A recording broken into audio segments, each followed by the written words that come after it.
Oh, aló, aló, ¿cómo están? Tengo que hablar de esto que se llama PIA Resine, experta en seguridad y no hay instituciones corruptibles, hay personas corruptas directas. Tiene que ser esto. Reacción, que depende de la cuestión para que vea mi cara.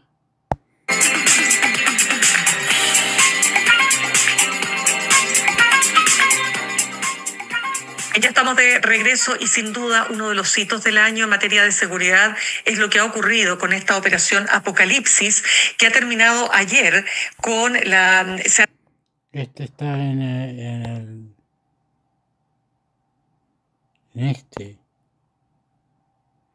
el mostrador. Decretado prisión preventiva para 62 personas, entre ellas 42 ex gendarmes, como resultado de, lo decía, de esta operación que desbarató toda una red de corrupción al interior de las cárceles. ¿Qué ha pasado? ¿Cómo podemos evaluar estos 4 años de gobierno en materia de seguridad, pero además los principales desafíos para lo que se viene en el siguiente gobierno? Se lo vamos a preguntar a la experta en seguridad pública del Centro de Estudios en Seguridad Pública y Crimen Organizado de la Universidad de San Sebastián, Pia Green. Pia, ¿cómo estás? Un gusto tenerte con nosotros este último día del año. Hola, Mina, buenos días, muchas gracias por invitarme. Y apartamos por este caso porque creo que es muy relevante lo que aquí ha ocurrido. La única duda que nos cabe es, ¿fue muy tarde lo que se hizo porque había como secreto a voces que no podía ser posible que circularan tantos celulares, por ejemplo, en las cárceles sin que hubiera participación de gendarmes? ¿Cómo evalúas tú lo que ha sido la operación Apocalipsis? O sea, ciertamente, si partimos por el trabajo de la Fiscalía, aplaudirlo y felicitarlo. Creo que es un gran trabajo exitoso que se ha hecho. Ahora, por parte del gobierno, yo creo que es muy tarde. Llegaron súper tarde. No debemos olvidar que hace menos de un mes probablemente, tanto el ministro como el director de Gendarmería insistían en que tenían el control total de las cárceles. Y hace ya una semana, el director de Gendarmería decía, yo no voy a ser tan osado, el control total no lo tenemos. Entonces, y también hay que felicitar eso, porque es difícil asumir que realmente tienes un problema importante dentro de tus filas y dentro de tu área que tú diriges. Ahora, el director de Gendarmería llegó recién en agosto, pero ya en agosto, cuando llegó, debiera haber empezado a hacer cambios importantes y profundos que debieran habernos adelantado, decir, bueno, tenemos problemas. ¿Qué es lo que hacemos con esto? Y yo creo que ya todos lo habíamos adelantado, entonces no fue no fue una sorpresa, por lo menos para mí no fue una sorpresa y para mucha gente no lo fue. Entonces yo creo que estamos ante una situación extremadamente compleja. Cuando tú ya ves que la corrupción se está instalando en los lugares del Estado de forma tan... con tanta gente, uno dice, bueno, aquí el crimen organizado tiene algo que ya estamos pasando esta etapa de instalación y estamos en una etapa de penetración importante.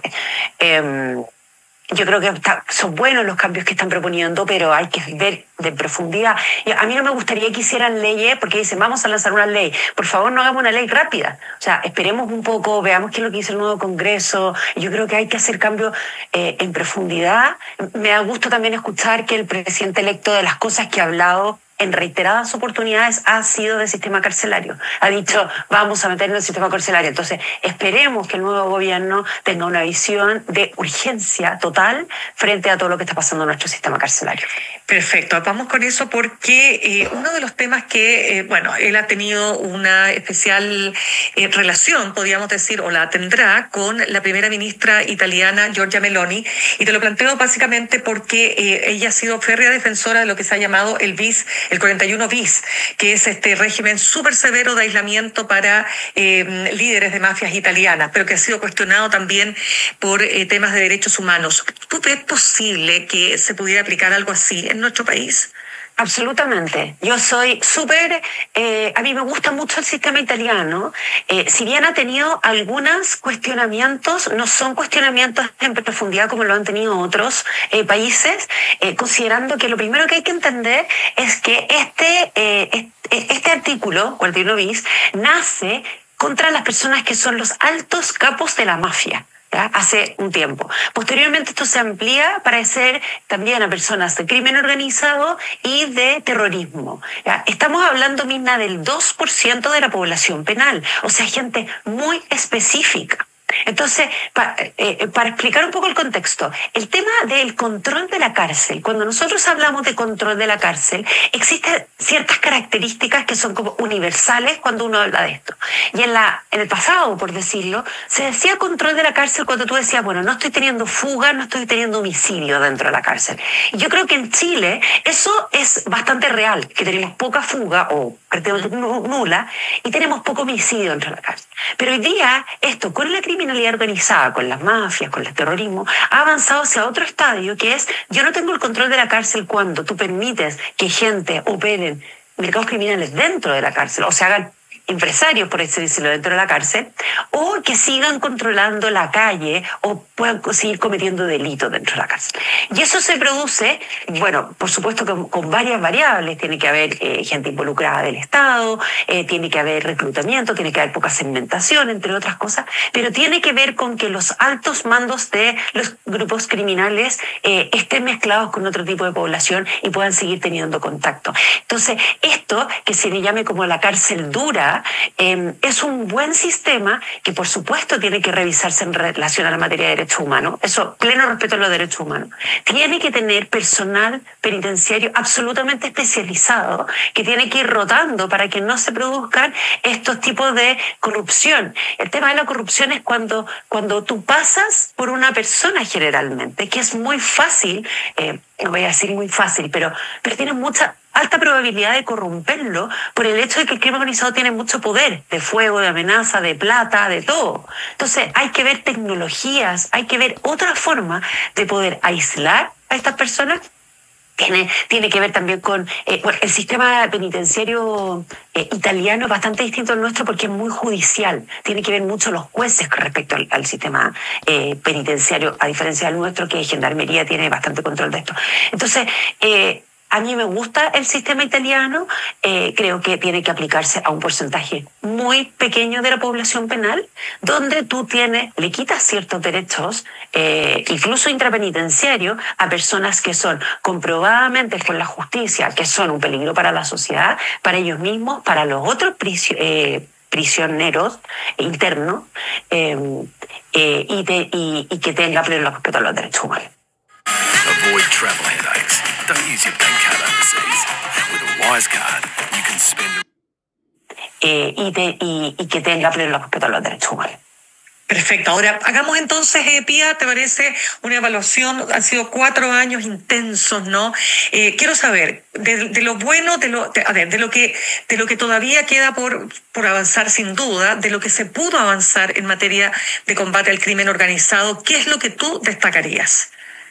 Bueno, son varias áreas que destacar, entonces vamos a tocarlas todas. Yo creo que en prevención, lamentablemente la prevención tiene poca prensa, ¿ya? Entonces no se notan mucho las cosas que se han avanzado, porque además de tener poca prensa, y además de no ser como un tema prioritario, porque no se entiende bien esto que en el futuro esto va a ser lo único sostenible, ¿ya? En el tiempo. Entonces, y es muy largo y tiene más cosas de largo plazo, ¿ya? Entonces la prevención no se ve mucho, pero se han implementado buenos programas de prevención en este tiempo. O sea, ya tenemos Lazo, que viene de varios gobiernos anteriores, entre el presidente Piñera y la presidenta Bachelet, forjaron este Lazos, que es un muy buen programa basado en evidencia. Tenemos otros nuevos pequeños programas que se están piloteando y otros que ya han avanzado un poco más, que son basados en evidencia, que han ocurrido en otros lugares y que son de materia de crimen organizado, pero también de violencia en los barrios. Y a mí eso me parece muy bueno que se haya avanzado, y yo lo destacaría, porque creo que la subsecretaria de Prevención del Delito ha sido seria en estos pequeños programas. Yo creo que tiene que ampliarse, o sea, falta mucho, ciertamente, pero han probado ciertas cosas que yo creo que definitivamente son buenas noticias. Lo segundo que yo creo que es bueno es el trabajo que se ha hecho en la Fiscalía. Eso absolutamente necesario.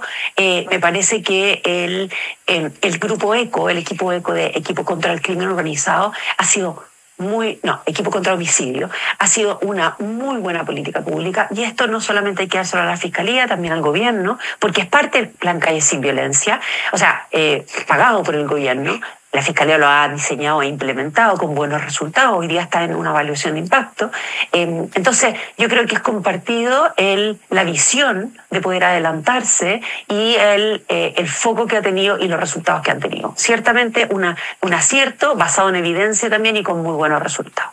Ahora, ¿qué es lo que nos ha faltado? Bueno, el Ministerio de Seguridad también es una buena política pública, y eso viene desde el año 2006 de la presidenta Bachelet. Después el presidente Piñera mandó algo, se concretó con este gobierno. A mí, lo hemos hablado otras veces, no me encantó cómo quedó el proyecto, pero creo que podemos ir avanzando poco a poco. Una de las cosas que yo hablé con el ministro y que fui de las personas que fui bastante crítica, dije inmediatamente, Gendarmería tiene que estar en seguridad. Tenemos que poner a Gendarmería en seguridad. Y varias personas eran de esa misma idea, no resultó, y ahora vamos a hacer cambio. Bueno, más vale tarde que nunca. Así que hay pequeñas cosas que hay que ir avanzando y bien por eso.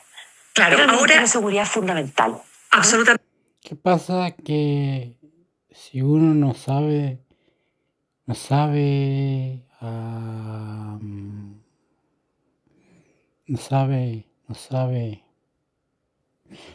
de eso, ya, pero que uno está perdido, uno vive en otro país como Australia, y en Australia es diferente. La tecnología económico, social, en estudiar a homosexual, cualquier cosa fea, estúpida, de toda razón, y bueno, yo lo hallo correcto. Hablemos nomás, porque tenemos que aprender. Es bueno, está siendo muy bonito. Lo amo, mucho bonito. Un punto ahí, porque los delitos, siempre lo hemos conversado, ¿no es cierto?, se hicieron más violentos, probablemente no tanto en cantidad, sino en calidad de los delitos. Y por otro lado, el tema de los homicidios, ¿no? Hemos hablado muchas veces contigo, que solo quiero preguntarte, porque me ha tocado también entrevistar a Luis Cordero, y él dice, como ministro de Seguridad, bueno, los gobiernos gestionan con las herramientas que tienen. ¿Tú crees que esa gestión permite? Así es como hablan estos días. Pucha, que es difícil entender, comprender. Yo hablo español muy lento, tranquilo. No hable muy rápido, por favor. Yo insisto, más allá de lo que digan las encuestas, lo que diga la ciudadanía, lo que perciba la gente, ¿logró efectivamente combatir ese fenómeno que es tan complejo de combatir? Yo creo que no, porque todavía estamos en un proceso bastante importante de poder entender qué es lo que está pasando. Este cambio ha sido muy rápido, Mirna. O sea, yo diría que hace 5 años era otro país. Y yo creo que ya lo veníamos viendo desde hace un tiempo y veníamos adelantándolo. Y yo creo que el gran pecado o error de este gobierno fue no entender la urgencia del diagnóstico compartido que teníamos todos, sobre el cual teníamos que ponerle, urgencia total el primer día. Y yo creo que hubo una demora en eso. Y eso perdimos tiempo muy valioso. Entonces, en ese sentido podríamos haber hecho más si hubiéramos empezado antes. Eso es lo primero. Ahora hay que reconocer también que el gobierno cambió el discurso, pusieron a personas bastante con muchas cualidades, capaces de hacer cosas, y han avanzado en este sentido. Ciertamente han tenido un avance, pero falta muchísimo más. Yo creo que también, por ejemplo, otra de las cosas importantes, y para relacionarlo con tu pregunta, es que hemos dicho en reiteradas oportunidades que hemos sacado muchas leyes. Creo que se habla de más de 80 leyes en materia de seguridad. Y nosotros somos un país muy legalista, que pensamos que con leyes vamos a cambiar las cosas. Y francamente, después de estas 80 y tantas leyes, tampoco hemos visto cambios importantes. Entonces, yo creo que falta materia de gestión. Yo creo que hay muchas cosas que se pueden hacer que no son absolutamente necesario pasar leyes, y que se podrían hacer rápidamente, incluso apenas asuma el nuevo gobierno.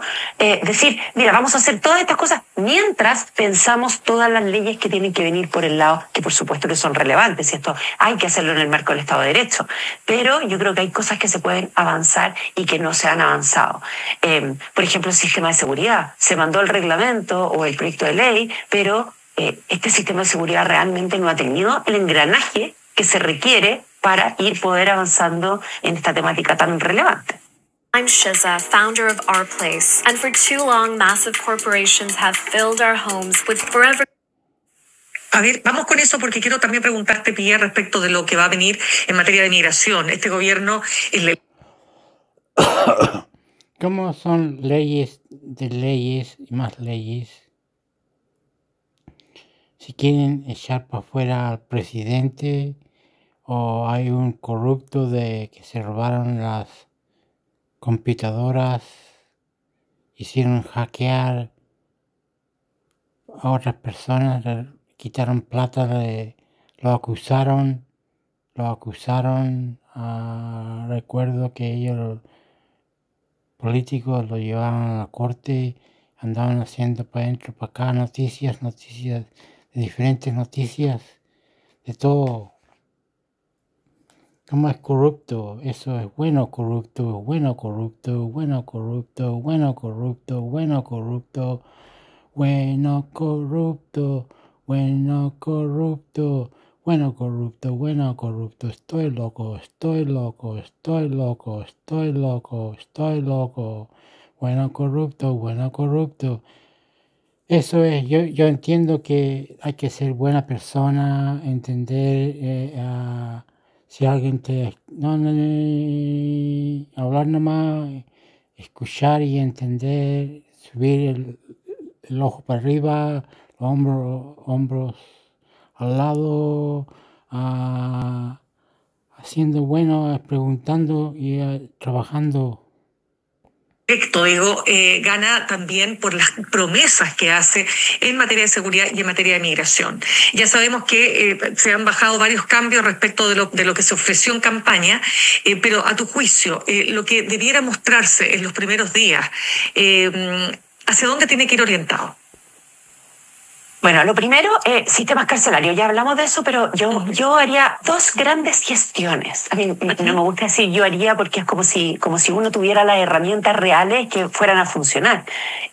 A mí me ha tocado trabajar en gobierno en materias de gestión y hemos hecho cambios importantes. Ciertamente no fueron suficientes, obviamente, pero si a mí me preguntaran, yo te diría que a mí me parece que podríamos avanzar en las siguientes cosas. Lo primero es sistemas carcelarios. O sea, hacer un barrido por todas las cárceles, poner a ver en qué estamos, cuál es la situación, cuál es la segmentación que está haciendo. O sea, realmente para poder realizar los cambios necesarios, tú tienes que ver en profundidad cada una de las cárceles, como estamos, estas 82 cárceles, en qué situación, cuál es el nivel de segmentación, cuál es el nivel de gendarme, ver que la formación que están teniendo los gendarmes. Bueno, entre otras cosas, darnos un mes para hacer una cosa así y poder empezar a avanzar con los cambios necesarios. Y la segunda cosa que yo mostraría rápidamente cambio es el tema de coordinación interinstitucional. Entonces, primero yo haría un análisis importante en todo el sistema, desde la inmigración ilegal hasta lo último que sucede y por qué estamos teniendo estos problemas de ingreso ilegal relacionado a criminalidad organizada. Y eso es súper importante porque tenemos que hacer la distinción, que la hemos hecho muchas veces, que no todas las personas que entran ilegalmente son delincuentes.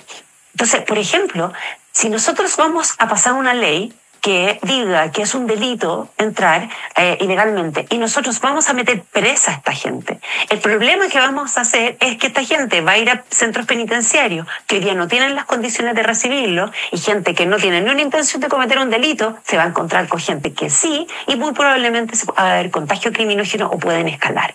Y tú vas a terminar con gente presa que no tiene nada que ver. Entonces, yo haría, a mí me gusta mucho este ejemplo del joven, ya ni me acuerdo el nombre porque pasó como por 3 nombres, pero que entró al país ilegalmente, planificó algo, hizo el delito, cobró por el delito, entró a la cárcel, salió de la cárcel, salió del país ilegalmente, finalmente lo pillaron en otra parte, pero fue una sumatoria de errores, negligencia, brechas, corrupción. No lo sabemos, el Ministerio Público está investigando, pero yo creo que tenemos que hacer ese camino y decir, mira, la gente entra ilegalmente, entonces, ¿qué es lo que vamos a hacer en la frontera? Es muy difícil controlar la frontera. No digamos vamos a tener total control de la frontera, porque eso no va a existir. Desde mi punto de vista, focalicémonos en tecnología. La tecnología, lamentablemente, cuesta un mundo la burocracia tecnológica para lograr. Entonces, si vamos a decir, oye, vamos a otros países a ver la experiencia, empecemos a ver esto, nos vamos a demorar infinito.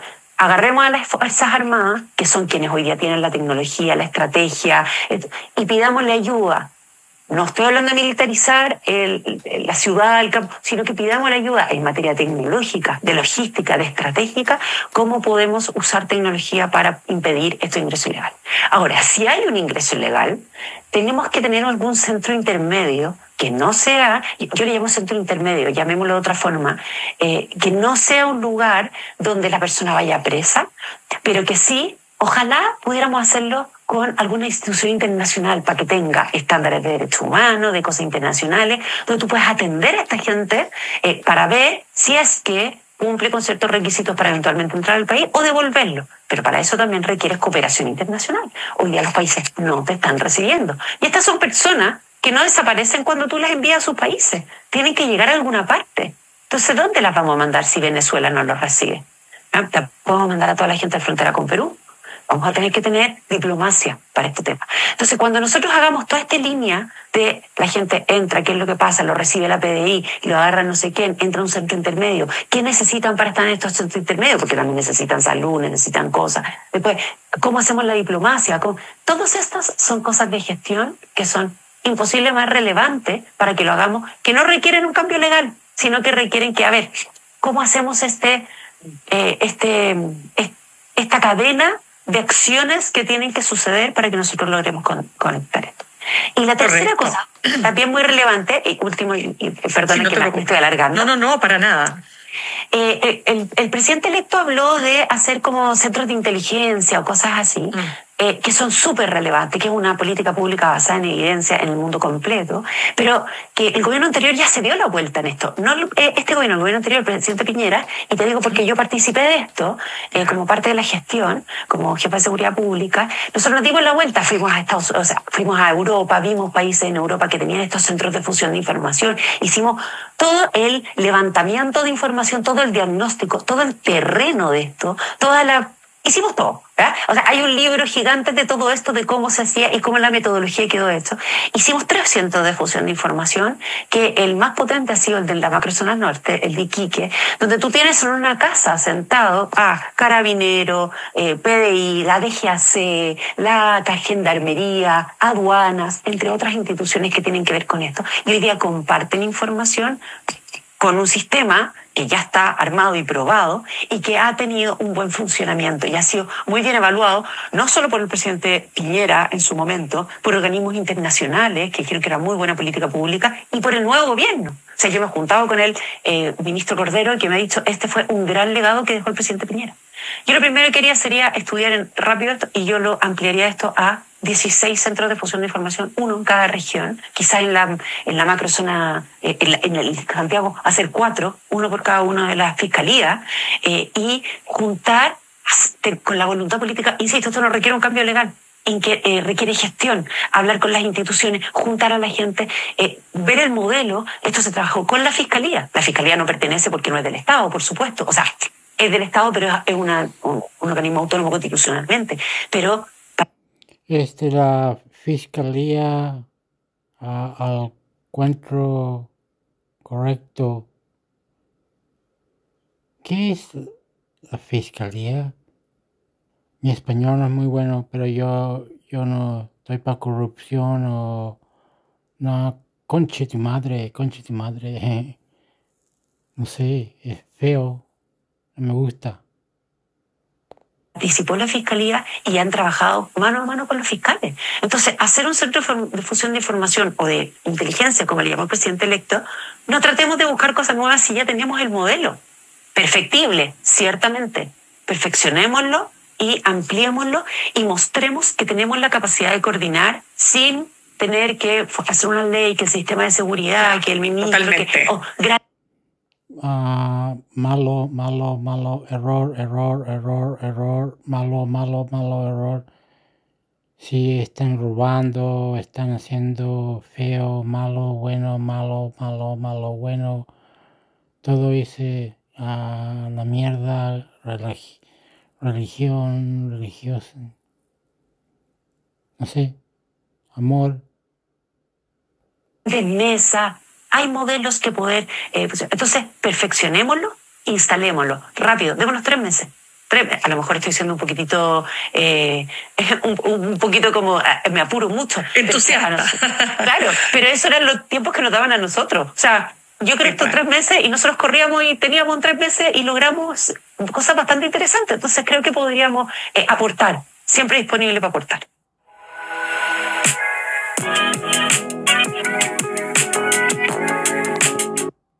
Siempre disponible para aportar. No, maravilloso.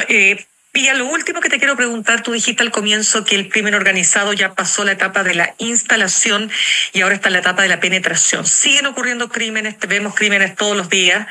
Esta etapa de la penetración, ¿qué implica? ¿Cuál es esta fase en el fondo? Bueno, el crimen organizado tiene claramente marcada su fase. Así como yo te decía, hay que mirar la fase de cómo entra la gente, de gestión. Esto también lo tiene y es de manual. Y Chile ha seguido el manual a la perfección. Eso es súper importante decirlo. Lo primero es la disputa territorial. Los grupos entran al país y tienen disputas territoriales. Entre ellos también empiezan a reclutar gente nacional, pero también se disputan territorialmente con la gente nacional. Y estas disputas territoriales se dan de 2 formas. Una por el territorio mismo, o sea, el terreno en donde se encuentran, de esta calle para allá es tuyo, de esta calle para acá es mía. Y la otra disputa que tienen es la disputa del mercado, porque pueden convivir en un mismo territorio, pero yo tengo un mercado, yo soy de parte del narcotráfico y tú ves trata de personas, por ejemplo, ¿ya? Entonces, compartimos el territorio, pero nos dividimos, nos especializamos en cada uno de estos mercados ilícitos que hoy día están cada día más expandidos y hay muchas posibilidades.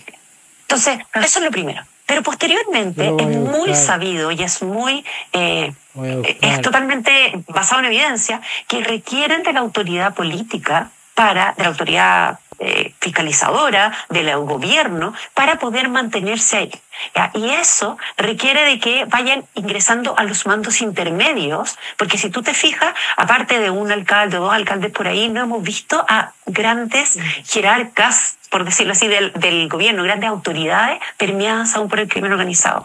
Y yo voy a decir algo que lo he dicho en muchas oportunidades. Yo no creo que en Chile tengamos instituciones corruptas, pero sí creo que tenemos muchas personas corruptas dentro de nuestras instituciones. Y en ese sentido hemos avanzado bien, porque cada vez que hemos pillado a alguien, y voy a dar algunos ejemplos,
y que tenemos que cuidar.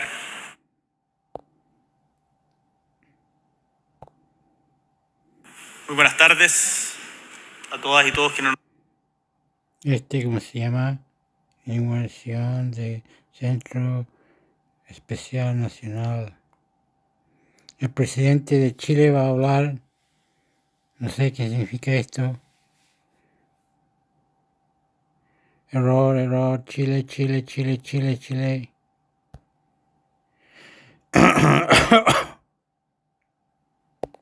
acompañan. Mi especial saludo a quienes han hecho posible este Centro Espacial Nacional. Como bien decía el comandante jefe de la FACH, desde los obreros que construyeron la empresa, pasando por todo el personal de la Fuerza Aérea, las universidades que hoy día le dan vida. Este es una de las obras y proyectos más importantes alcanzados por Chile en materia de ciencia y tecnología y que personalmente me llena de un profundo orgullo. Le agradezco, por lo tanto, a la Fuerza Aérea de Chile, al comandante en jefe, Hugo Rodríguez, cuya visión, desde que conversamos, creo que ha sido fundamental en impulsar iniciativas de estas características. Quiero destacar, además, que recién en el recorrido veíamos en el centro de visualización de los satélites en órbita cómo oficiales y suboficiales de la Fuerza Aérea de Chile estaban sentados juntos trabajando por un mismo objetivo, al mismo nivel. En el centro limpio, espacio limpio, sala limpia, pude ver cómo una capitán, Daniela Maturana, en conjunto con el capitán Daniel Ortega, chileno, aclarar, junto a estudiantes universitarios de la Santa María, de la Católica, de la Chile, de la USACH, estaban todos juntos trabajando en Ciencia para Chile. Y no solo eso, sino que también la Teletón estaba presente a través del robot que se diseñó en la USACH y que hoy día está operando un chico con discapacidad. Recuérdeme el nombre. Kevin. ¿Está acá Kevin o no? No vino para acá. Pero que se veía en sus ojos el orgullo de poder estar siendo parte de este momento que es histórico para la ciencia y para el desarrollo de Chile. Hoy es un día para estar felices y orgullosos porque el conocimiento de frontera que alberga y que se siente en el aire cuando uno camina por sus pasillos está llamado a desarrollar más beneficios y proyectos para Chile a los que ya referencia, pero el comandante en jefe había mencionado algunos. Hace poquito estuvimos con el ministro de Ciencia, y por cierto el Ministerio de Defensa Nacional. El Ministerio de Defensa, que también ha hecho una pega muy importante en esto, ministra Adriana del Piano, ex ministra Maya Fernández, también que nuestros subsecretarios Ricardo Montero y Galo Eldstein, y a través de ustedes a todos los equipos, porque han realizado también una tarea súper importante. Y noten que está con nosotros el ministro de Ciencia, Aldo Valle, que también desde el Ministerio de Ciencia hace una tremenda pega, pero también está el ministro de Relaciones Internacionales, Alberto Van Claveren, y el ministro de Educación, Nicolás Cataldo, además del vicepresidente de la Cámara de Diputados, Erika Edo. Y a mí me alegra mucho porque da cuenta de que esto es un trabajo que requiere mucha coordinación. Es un trabajo interministerial, pero además entre el sector público, el sector privado, la academia, la sociedad civil, la Fuerza Aérea. O sea, es un momento, un lugar muy virtuoso. Hace poquito inaugurábamos con el ministro Aldo Valle, o lanzábamos con el ministro Aldo Valle, la Estrategia Nacional de Biotecnología y Tecnología Cuántica, y Tecnologías Cuánticas. Hoy día estamos acá inaugurando este Centro Espacial Nacional. Hace poco tuvimos una discusión muy intensa en el desarrollo del presupuesto de la Nación respecto del FIU. El FIU, no el pajarito de los Panamericanos, sino el Fondo de Investigación de las Universidades, que también tiene un tremendo valor y que permite justamente el desarrollo de proyectos en lugares como este. Y todo esto tiene sentido porque, como nos ha demostrado la historia, los países que no invierten en ciencia, en tecnología, en innovación, en conocimiento, inevitablemente se van quedando atrás. Quizás no se nota, porque acá hay proyectos de largo plazo y hay que levantar la cabeza y salir de la contingencia para poder empujar estos proyectos de largo plazo. No es algo que suceda a la mañana y seguramente no va a resolver mañana un problema urgente que sigue existiendo. Pero cuando uno desarrolla un ecosistema en donde la ciencia va avanzando, no les quepa duda que esto genera beneficios concretos a los chilenos y chilenas, a quienes habitan nuestro territorio.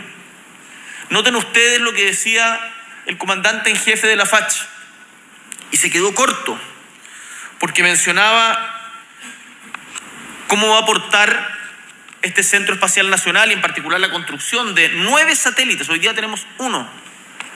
Vamos a estar construyendo 9 satélites en el corto plazo que van a ayudar a la pesca, que van a ayudar a el cuidado del océano cuando los barcos hacen derrames de petróleo, nos van a ayudar en las temporadas de incendio, nos van a ayudar en agricultura, en materia de agricultura, por cierto, en educación, en minería, que es parte de la esencia de Chile. Entonces, esto no es que cuando uno dice ciencia, a veces algunos piensan que la ciencia es una cuestión lejana de la persona común y corriente que está trabajando día a día, pero lo que les quiero transmitir es que hay un vínculo íntimo entre la ciencia, la innovación, la tecnología, con el bienestar material de los habitantes de nuestra patria. Y qué lindo ver también a las universidades vinculadas a esto. Vi ahí por ahí a Pancho Martínez, el decano de Bochef, seguro deben estar también la gente de la Santa María, de la Católica, el Adolfo Ibáñez creo que vi por ahí también, así que la USACH, por cierto, de verdad me alegra muchísimo. Y este centro contará con un control de emisión para operar satélites, un laboratorio de ciencia de datos con capacidades de cómputo avanzado e inteligencia artificial, un laboratorio de emprendimiento para startups tecnológicas, una sala limpia de 600 metros cuadrados para la fabricación de satélites propios. Acá se está además generando conocimiento y agregando valor. Lo mismo, esto me parece importante dar cuenta que hay una visión de gobierno que yo espero que se transforme en visión de Estado. Independiente, ahora viene un cambio de signo en el gobierno. Eso es por todos conocido. El pueblo de Chile lo ha definido así. Y hay cosas que, desde nuestra perspectiva, tienen que continuar. Tal como el gobierno de la presidenta Bachelet, la política de energía se volvió una política de Estado. Desde el presidente Elwin, la política de las relaciones internacionales se volvieron una política de Estado. Con el presidente Frey, la política del multilateralismo en materia de comercio se volvió una política de Estado. Y uno podría decir muchas más de cada uno de quienes nos han antecedido. O, por ejemplo, lo importante que fue el tema de la vacunación y la negociación internacional de la vacunación con el presidente Piñera. Yo espero que la ciencia, tecnología, innovación y conocimiento se vuelva también una política de Estado, que se mantenga y aumente cada vez más el financiamiento y que, por ejemplo, estos proyectos que están dentro del presupuesto 2026 para la construcción de los satélites no sufran ningún tipo de riesgo ni recortes, porque son cuestiones de largo plazo que tienen que poder implementarse. Me parece importante también destacar que acá se forma capital humano de primer nivel, de primera categoría, y que a través de nuestras Fuerzas Armadas, porque acá están el anfitrión, don Hugo Rodríguez, pero nos acompaña también el general, los comandantes en jefes del Ejército, de la Armada, el general director de Carabineros y el director general de la PDI. Y nos acompañan ellos porque una de las cosas importantes que se ha logrado en el último tiempo, no solamente por virtud de nuestro gobierno, esto es más largo, es vincular en Chile a las Fuerzas Armadas con la industria, en particular con la industria de la ciencia y la tecnología. A mí una de las cosas que más orgulloso me ha puesto es ver el Plan Naval de Construcción Continua de la Armada y cómo ASMAR, en este caso ENAER, pero en la Armada ASMAR, está cumpliendo un rol fundamental para en un futuro no tan lejano construir nuestra escuadra en Chile. La pega que hace el CMT del Ejército con una tecnología en los lugares más recónditos y difíciles para abrir caminos, es una cuestión también tremendamente importante. ¿Para qué decir la tecnología que hoy día ocupa la PDI y Carabineros? Hace poco estuvimos también lanzando cómo se utiliza la inteligencia artificial para la recuperación de vehículos con encargo de robo, que ha tenido un éxito tremendo. Entonces, acá hay una política que vincula a las Fuerzas Armadas con la industria, con el desarrollo de todo el país. Parte importante del desarrollo en el mundo, en Estados Unidos, en los países occidentales, en China, en India, ha tenido a las Fuerzas Armadas no en la lógica de la guerra, no en la lógica del conflicto, más allá de que existan los conflictos, sino en la lógica del desarrollo, de la creación de industria. Uno de los problemas que tenemos en Chile es su desindustrialización. Y hoy día estamos viendo brotes verdes que avanzan en un sentido contrario y positivo, de volver a industrializar Chile. Lo pienso, por ejemplo, también con la política del litio. Hace poquito logramos, la Contralora, muchas gracias ahí también por su trabajo, revisar la legalidad de este tremendo acuerdo que va a permitir que en Chile sea uno de los productores más grandes de litio del mundo, con beneficios por más de 60.000 millones de dólares para el Estado chileno en el mediano plazo. Pero además con un instituto de tecnologías limpias en Antofagasta. Y por eso es importante que esté acá Ricardo Díaz y Jorge Flies, porque esto no es algo santiaguino, esto es algo de Chile. Y el poder contar en el futuro y que sea parte del plan, y estaba ahí hasta el diseño, con centros aeroespaciales en Magallanes, que tiene su vínculo con la Antártica, en Antofagasta, es tremendamente importante también. Esto es un proyecto integrador en muchas dimensiones, A lo anterior puedo agregar el desarrollo del ecosistema de CiberLab, una asociación entre el Ejército de Chile y el Centro de Innovación de la Católica. Así estamos construyendo autonomía estratégica para el país. Una autonomía que en tiempos tan convulsos, se vuelve necesaria, pero es una autonomía que requiere también de colaboración, y por eso en agosto del 2024 estuvimos aquí con el gigante brasileño y estuvimos aquí con el presidente Lula da Silva y suscribimos el memorándum de cooperación en actividades espaciales para fines científicos entre ambos países. Y hoy día acá nos acompañan representantes de Brasil, de Uruguay, del Perú y de Argentina, de las Fuerzas Armadas. Cuando uno piensa en las Fuerzas Armadas, dice que, está esta idea de que es solamente para defenderse internamente, y es mucho más que eso. La capacidad disuasiva siempre es importante, por cierto, pero es mucho más que eso. Y acá estamos con comandantes en jefe, con altos rangos de Fuerzas Armadas de países hermanos, por tener colaboración. El Centro Nuclear de Argentina también lo vi por ahí presente. Entonces, hay algo que a mí por lo menos me enorgullece muchísimo. El espacio hoy día se presenta como un terreno fértil para la cooperación internacional, donde los desafíos comunes pueden ser abordados de manera conjunta. Como decía el video que nos presentaron, el espacio ya no es un territorio lejano, es un lugar posible. O como decía el comandante en jefe, Hugo Rodríguez, el CEN no solo observa el territorio nacional, lo conecta, lo protege y lo impulsa. Me gustó mucho esa frase. Aquí el objetivo es promover la paz, promover un desarrollo sostenible, una visión estratégica a largo plazo que le va a permitir a Chile posicionarse como un socio confiable para otros países, generando un ecosistema espacial dinámico y colaborativo. Por eso, para terminar, estimadas y estimados, la inauguración que hacemos hoy día del Centro Aeroespacial en la comuna de Cerrillos, que además es otra buena noticia. Me alegra que esté acá en la comuna de Cerrillos, en donde acá cerquita hicimos la Villa Panamericana, en donde todos los deportistas del continente estuvieron alojados acá, y después transformamos esas casas en viviendas sociales y se construyó un metro para Cerrillos. No sé si está el alcalde de Cerrillos acá presente. ¿Está el alcalde?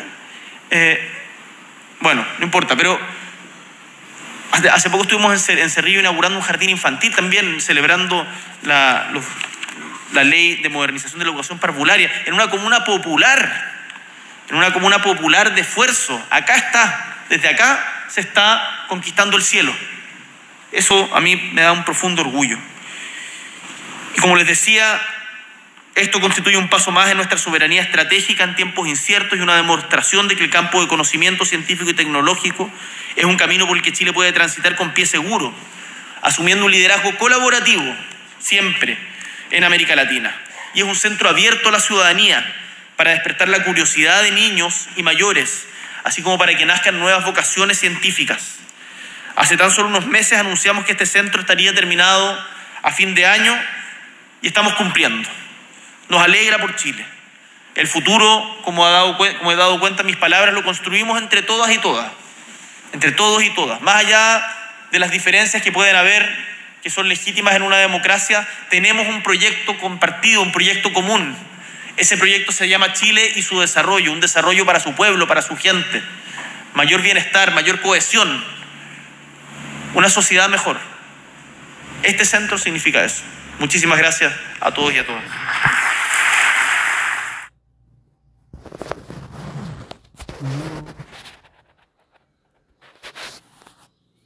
Terminó.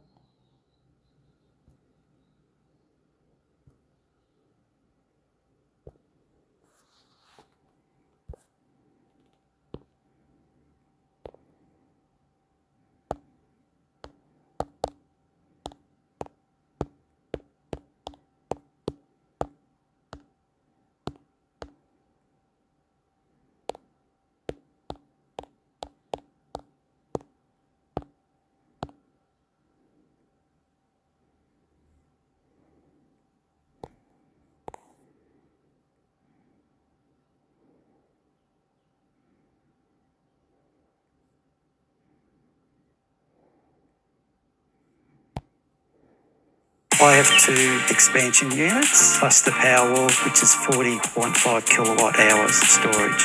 Chile tiene oportunidades como ningún otro país en la región y queremos aprovecharlas. Pero, ¿qué nos impide tomar ese desafío y convertirlo en una nueva realidad? Antes del 2010, la gente pensaba, no, esta cuestión es muy cara, las renovables nunca van a llegar, qué sé yo. Llegaron los paneles asiáticos en 2013-2014 y en 2014 explotó esto. Entonces, también hay una señal económica. Y ahora, yo creo que el problema, Paloma, es un problema de institucionalidad. No hay ningún problema con separar los 3 mercados. Los otros países lo han hecho y funciona bien. El problema es que, por alguna razón, en Chile nos gusta poner hasta la... Este se llama energía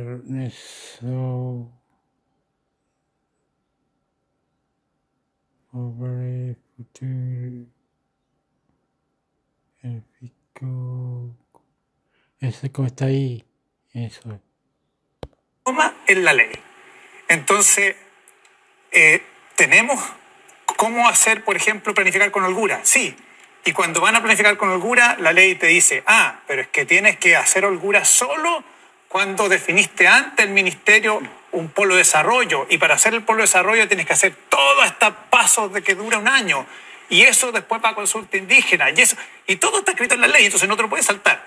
Hasta la PEP dice que por ley hay que tener 3 escenarios. Está escrito en la ley. En ningún país te dice cuántos escenarios tienes que planificar. Es una perspectiva. Entonces, los chilenos nos gusta poner todo en la ley. Una ley muy controladora. Y al final nos amarra. Hay otro elemento que creo que es bien importante igual, como en el esquema general. Y es que nosotros tenemos un desafío como geográfico, ¿verdad? Nuestra energía, nuestra producción de energía está fundamentalmente solar en el norte y nuestro consumo está en el sur. Y eso de alguna manera implica que tienes que tener muchas carreteras de energía gigantescas que tienen un tiempo mayor. Y lo que uno debería pensar es cómo aumentamos entonces la generación de energía más cerca del consumo, ¿verdad? Ya sea en la demanda, ya sea más cerca de los centros de consumo. Y eso hoy día tampoco es algo que tengamos nosotros muy desarrollado. Ha entrado harto la energía eólica para complementar la oferta solar y eso ha empezado a resolver de alguna forma algunos de los problemas que tenemos en los consumos, pero definitivamente no es suficiente. Hoy día incluso se está hablando del mercado offshore. Sí. ¿Analía? Es que estás con cara de comentario. Exacto. Dale. Mira, yo estaba pensando que antes de entrar en el tema de las tecnologías renovables, un poco para entender por qué... ¿Cuál es la tecnología más favorita de solar? Lo otro creo que de vuelta, ¿cómo se llama? De todas otras tecnologías, baterías, el litio, energía. Se dio la oportunidad de las energías renovables, además de los incentivos de las licitaciones, etcétera. Sí, tú lo dijiste. Sí. Un país con un recurso natural excepcional. En el norte, el sol, en el centro sur, eólica e hidro, ¿verdad? Que todavía sigue siendo importante en nuestra matriz. Pero hay una señal que no la hemos comentado y que yo creo que está marcando hoy día la oportunidad que queda todavía para las energías renovables si es que la demanda eléctrica no crece, que es lo que está ocurriendo en este momento. Pero se llama el plan de descarbonización. El plan de descarbonización vino a ser efectivamente un espacio importante para que existiera esto que los economistas denominamos el efecto sustitución. O sea, salió una cantidad de energía que era producida por carbón y fue reemplazada en este caso por esa nueva energía que venía entrando, como Enzo dijo, en el 2015-14, a propósito de costos muy bajos tecnológicos asociados a la solar, a la eólica. La primera ola de renovables en Chile fue eólica e hidro, y después vino la solar. Pero hoy día está pasando con el almacenamiento. Ese efecto sustitución tiene un límite, Paloma. En algún momento el carbón este año... fíjense que aumentó 23% respecto al año pasado. Es un dato que nadie ha mirado mucho, pero es importante. ¿Por qué? Porque tuvimos un año seco. Y el próximo año, si es que las cosas van bien y el sistema lo permite y están los informes favorables, se retiraría cerca de 1 giga de capacidad instalada de carbón, el 2026. Y el 2029 se espera otro giga. Ese es un retiro de carbón enorme. No hay ningún otro mercado en la región, por cierto, que haya tenido una dimensión de retiro de carbón de esta naturaleza. Y eso va a seguir dando espacio al crecimiento renovable y almacenamiento que, enhorabuena, ocurre. Pero en algún momento vamos a retirar hasta la última central de carbón que existe en el sistema. Lo que hay que hacer es empujar la demanda, por lo tanto, hacia otros sectores. Exactamente. Clarísimo. Oye, quisiera meter otra dimensión a esta conversación y es la dimensión de la señora Juanita. Nosotros los ciudadanos sentimos que en algún momento hubo una promesa de energía más barata, de energía más accesible y de esa manera nos parecía una genial idea la cuestión de la energía solar, de que cada uno pudiera ser un generador. Y esa promesa todavía está bastante en el aire, en parte porque la distribución y la infraestructura de distribución no lo permite, en parte porque hay otros costos que igual son irreemplazables, como los de la misma transmisión, y algunos que venimos arrastrando de nuestro antiguo modelo, lo que les pagamos a una serie de operadores para que, por ejemplo, puedan encender en cualquier momento y darle al sistema la estabilidad que necesita, ¿no? Por eso han surgido ciertos grupos de acción más bien ciudadana que busca cumplir con la promesa de la democratización de la energía. Por ejemplo, el Grupo de Acción de la Energía Ciudadana, un colectivo de 20 organizaciones que busca justamente impulsar modelos energéticos descentralizados de propiedad colectiva, fortaleciendo la autonomía comunitaria, la gestión. Y tiene una serie de documentos que buscan propuestas legislativas que empujen esta agenda que se ha quedado súper debajo de la alfombra. Y eso tiene una cosa bien buena porque nos permite a los ciudadanos imaginar que también hay un futuro para nosotros en esta conversación mucho más directamente vinculado, pero vuelve a poner la señal al sistema de que no ha sabido cumplir esa promesa que era como lógica en el pasado. ¿Cómo ven ustedes eso, el problema de la inclusión y de que Chile pueda recibir el valor de lo que tiene? Sí. Mira, yo creo que claro, hoy día efectivamente lo que tú tienes es que tienes a los usuarios que tienen cortes de luz, ¿verdad? En la mayoría de los casos por temas de distribución. Tienes efectivamente energía que hoy día se ve cara y quizás ha ido aumentando su precio. Y de alguna manera cuando tú dices, ok, tú puedes, efectivamente tienes potencial en tu casa para poder paneles solares, para poder poner batería en tu casa, lo máximo que puedes lograr con la ley de Net Billing es que no se te cobre, disminuya tu consumo. Pero ¿qué es lo que tenemos que hacer a futuro? Es que esos actores, que sus usuarios sean un actor de mercado también, ¿sí? Hoy día efectivamente el modelo chileno ha priorizado como las grandes empresas, ¿sí? Las grandes generadoras, las grandes empresas de transmisión, incluso hasta los PMGD son empresas de alguna manera que son relativamente grandes, ¿verdad? Y lo que necesitamos efectivamente es empoderar a esos usuarios que ya no sean consumidores, sean como prosumidores, ¿sí? Oye, estoy obligada a hacer una pausa porque así somos los programas de televisión, pero quiero volver con este tema que es súper interesante, porque hay que decir que la ley de distribución es la que está hace más rato durmiendo en el Parlamento. Y cuando digo más rato, ¿son 30 años? ¿20 y tantos años? No hemos hecho una reforma en los últimos 42 años. Pero, vamos a una pausa con esta tristeza y volvemos con más.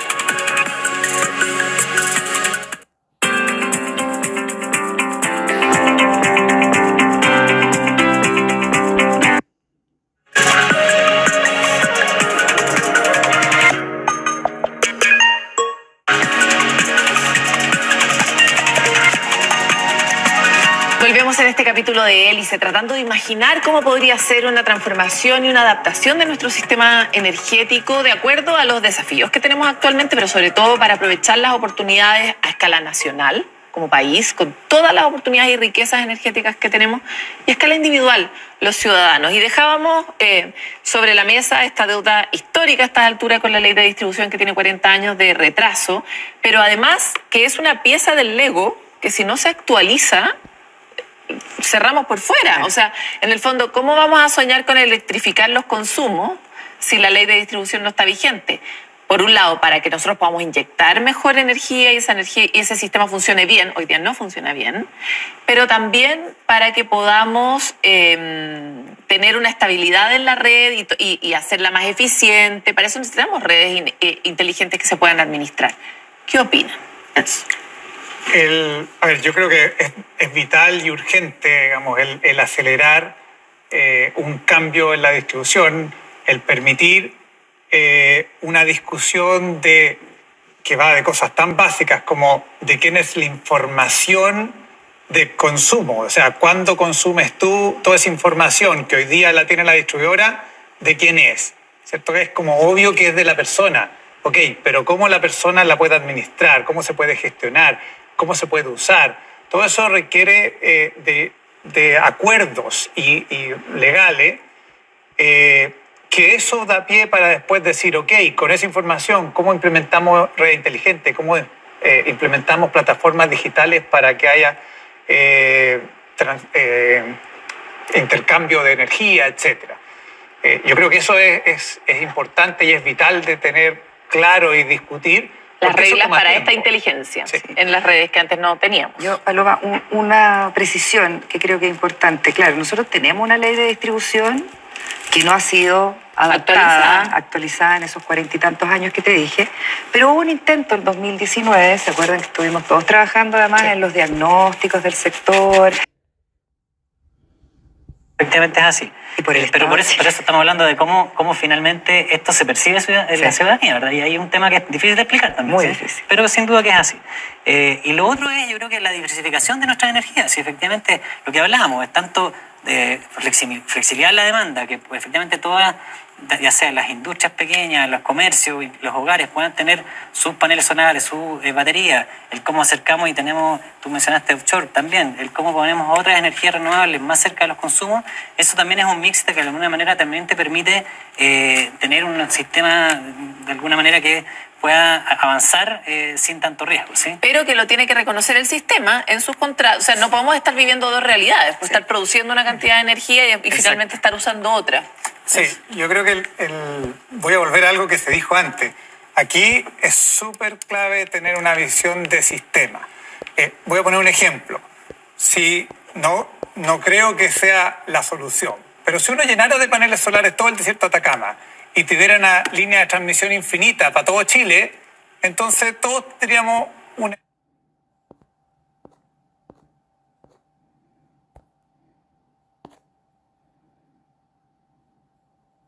Stop what you're doing. You're overpaying to send money abroad. Inflated exchange rates from other providers drive up the cost.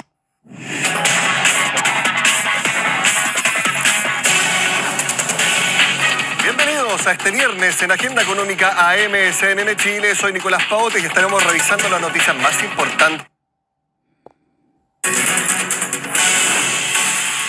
La última Agenda Económica.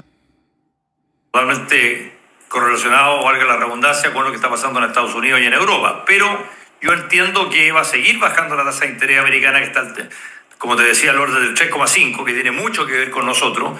Va a seguir cayendo y va a seguir cayendo la tasa de interés en Chile, de manera tal de que si a eso le agrega certeza jurídica y gobiernos pro mercado, yo auguro que va a ser el renta variable un muy buen año, 20, 25, 30 puntos, mejor que la renta fija, aunque la renta fija también ha sido positiva este año, no al nivel de la renta variable, y los commodities, porque el precio del cobre, digamos que hay que mencionarlo, sigue siendo una parte importantísima de nuestro flujo de caja. Está de orden de 5.6, 5.7. Hay analistas que dicen que va a pasar el 6, va a pasar los $6, la onza de cobre, digamos. Sí, revisando el detalle del IPSA en 2025, de las 30 acciones que componen el selectivo, únicamente 6 tuvieron caídas, que fue en el Américas, SMU, Sonda, Conchitoro, CMPC y Vapores. Pero solamente lo grafico porque todo el resto tuvo muy importantes alzas. Por ejemplo, la acción que más subió en la Bolsa de Santiago este año fue Salfa Corp. Y te quiero preguntar si esta alza de 114% en la acción de Salfa, que había sido muy castigada en los años anteriores, es una corrección o un indicio de que la construcción puede tener mejores años en adelante, porque Salfa es una empresa constructora. No, absolutamente. Mira, lo importante es señalar lo siguiente, Nicolás. Aquí ha estado del orden, la relación precio-utilidad debe estar del orden de 14,5, 14,6, pero no hay que olvidarse que hace menos de 5 o 7 años estuvo a menos de 9. Aquí la bolsa hace 5 o 6 años atrás había caído de una manera absolutamente considerable, muy, muy fuerte, y lo que está haciendo es recién empezando a tomar valores similares, todavía no llega al valor prepandemia. Eso a la gente se le olvida. Además, tal de que, por eso que te digo que yo creo que puede seguir subiendo. Ahora, con respecto a tu pregunta particular, yo creo que la construcción en general, que está correlacionada obviamente con las tasas de interés que están cayendo, obviamente con la inflación, porque acuérdate que los créditos hipotecarios son UF más algo, UF más 4, más 4,5, más 5. Si te cae la base de la UF a 3 puntos y te cae la tasa, que ya está cayendo, la tasa larga, digamos, obviamente esto impacta directo a los temas inmobiliarios y por eso en parte recoge esos valores. Yo creo que la construcción en general, el sector inmobiliario en particular, va a tener un resurgimiento muy importante, porque básicamente esto vive de las tasas de interés del mercado de capitales, cosa que habíamos comentado. Exacto, y de hecho de las acciones que más subieron también, del orden de 100%, 90%, 70%, 60%, tenemos muchos bancos, BCI, Itaú, tenemos también Santander, el Chile, y también mucho retail, Mallplaza, Parque Arauco, que también es retail e inmobiliario. Está también la TAM, que tuvo un excelente año después de haber salido el capítulo 11 de la ley de quiebras de Estados Unidos, Falabella, SQM, que recién selló el acuerdo con Codelco, hubo reestructuración de las cascadas de SQM, pero banco y retail también muy fuerte alza durante 2025. Efectivamente, Nicolás, porque eran sectores que estaban absolutamente golpeados, digamos. Falabella estuvo súper golpeado, inclusive perdió el investment grade, entiendo, en algún momento, hoy día de nuevo lo recobró y está ganando plata fuerte, digamos, con un muy buen flujo de caja, e inclusive cambió su ratio financiero, que ahí lo estuve viendo de 8 o 9 veces endeudamiento a menos de 3, y lo mismo ha pasado con las constructoras que tú has señalado y otras, porque estaban muy golpeadas. Aquí, como te digo, las relaciones precio-utilidad está recién tomando los valores que estuvo antes de la pandemia. O sea, yo creo que todavía sí algo por subir, falta algo por subir, va a seguir subiendo en la medida que ya está pasando, que mantengamos las tasas de interés bajando, que la inflación esté controlada. Acuérdate que aquí, cuando salieron 52 mil millones de dólares de los fondos de pensiones, la inflación se fue a sobre 2 dígitos, a 14, 15, 16 puntos, y ahora estamos llegando a 3 y algo. Entonces eso es una diferencia muy sustancial en muy corto plazo, no más allá de 5, 7, 8 años, Nicolás. No hay que sorprenderse tanto. Esto es lo que estamos haciendo, retomando de una caída espantosa que había tenido el sistema chileno. Hay que marcar entonces la agenda económica de 2025, que el IFE subió 56,8%. Cristal Solís Dobando, exgerente general de la Bolsa de Comercio, como siempre, gracias por estar con nosotros en el programa. Que tengas un excelente 2026. Gracias, Nicolás, por la invitación.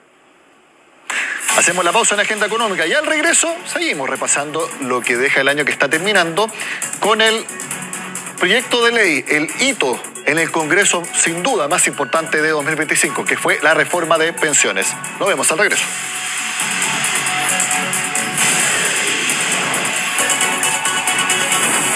It's shocking how much of the equipment we've used for decades contains forever chemicals. This is the first innovation of its kind.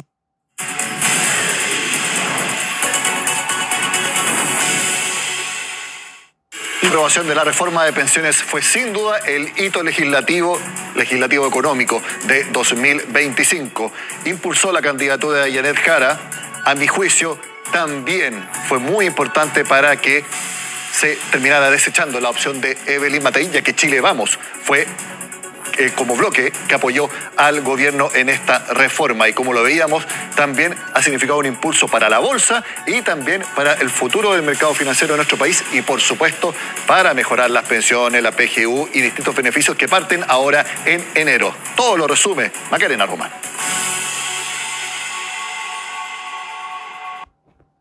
Señora Bachelet, eso tiene título. Por eso estamos en este país como estamos. Acuérdense que Las diferencias políticas eran evidentes, pero lograron llegar al menos a un acuerdo cuando hablaron de la reforma de pensiones. Claro, no, totalmente de acuerdo, no. Y hay muchas cosas buenas que hizo este gobierno. Claro, yo encuentro que sí, hizo algunas cosas. Una de esas cosas es la reforma que estuvo años en el Congreso y que logró avanzar después de un acuerdo casi transversal entre parlamentarios.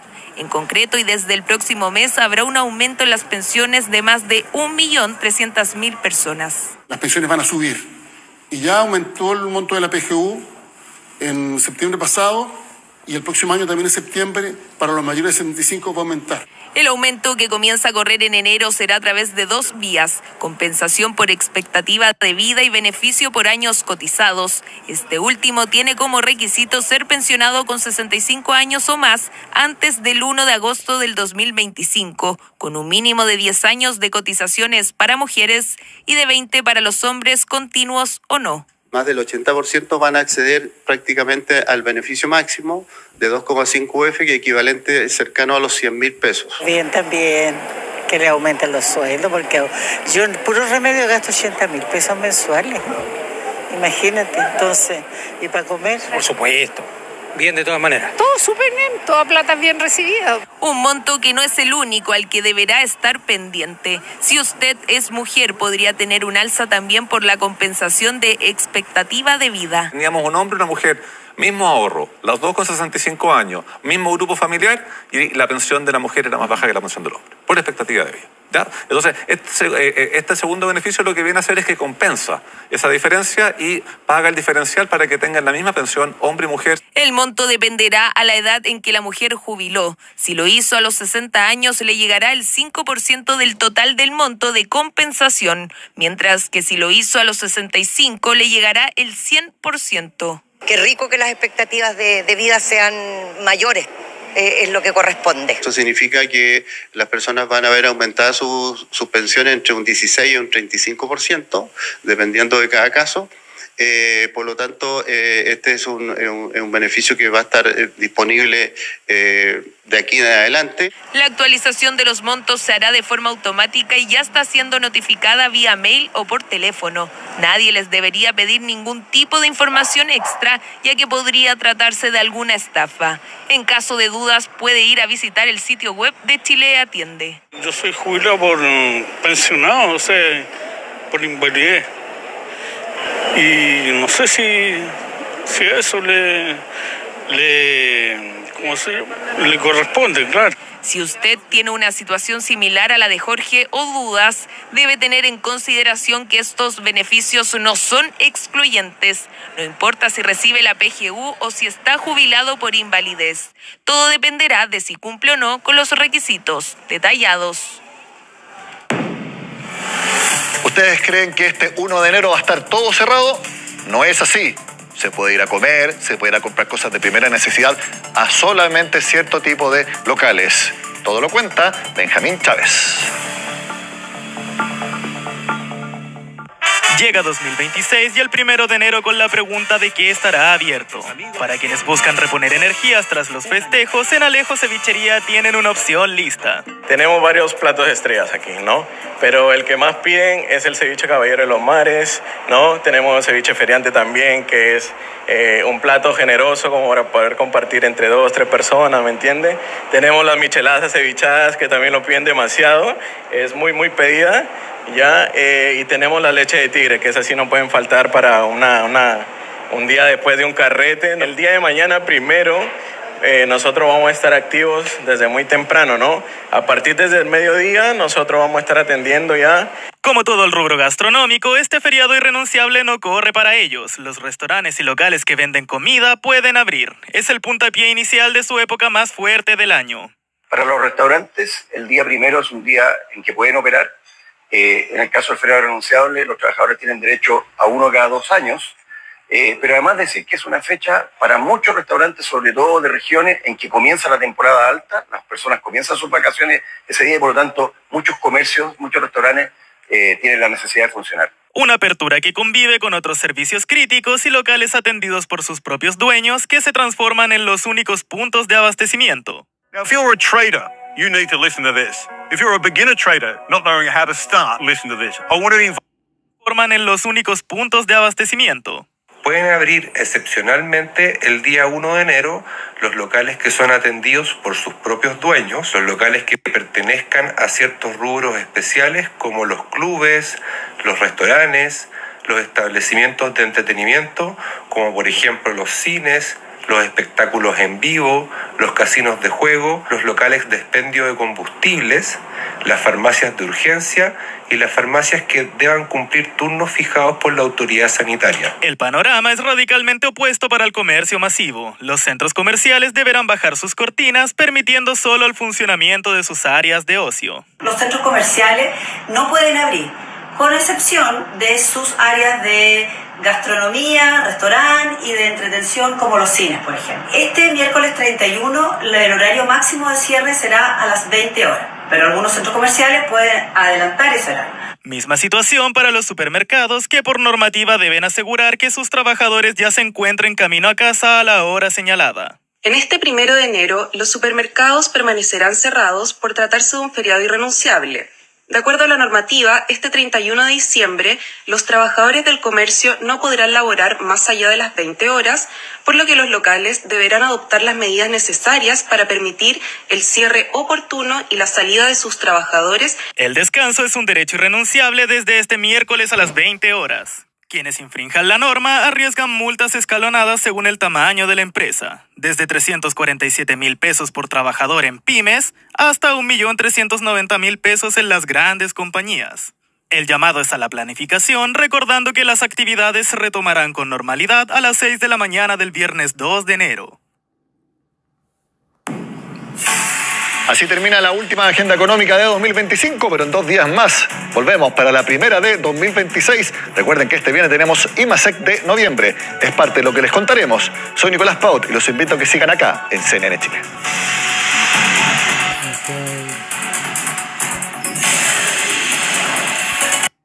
Ok. Adiós. Chao. Adiós, chao. Goodbye. Intermix Héctor. Mix.